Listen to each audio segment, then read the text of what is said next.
BC ధర్మ దీక్ష నుంచి BC ధర్మ యుద్ధం వరకు బీసీవై యాక్షన్ ప్లాన్ తో ప్రభుత్వానికి వణుకు. తమకు ఛాన్స్ లేకుండా చేస్తున్నారని ప్రతిపక్షంలోనూ గుబులు.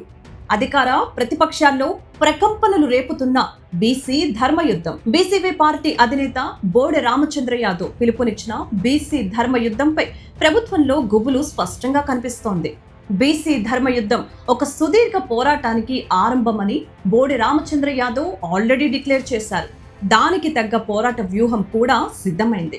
ఇప్పటికే బీసీ ధర్మ దీక్షకు వివిధ బీసీ సంఘాలు, మేధావులు, ప్రజా సంఘాల నుంచి మద్దతు లభించింది.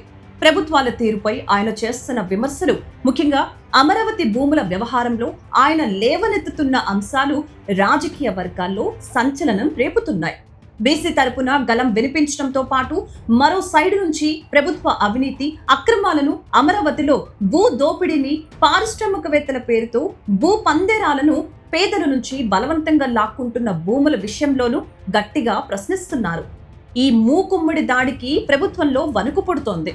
అందుకే బీసీవై పార్టీని తక్కువ అంచనా వేయకూడదని, తేలికగా చూడకూడదని వారసత్వ పార్టీలైన టీడీపీ, వైసీపీకి తెలిసొచ్చింది. అలా తెలిసొచ్చేలా చేయగలిగారు బోడె రామచంద్ర యాదవ్.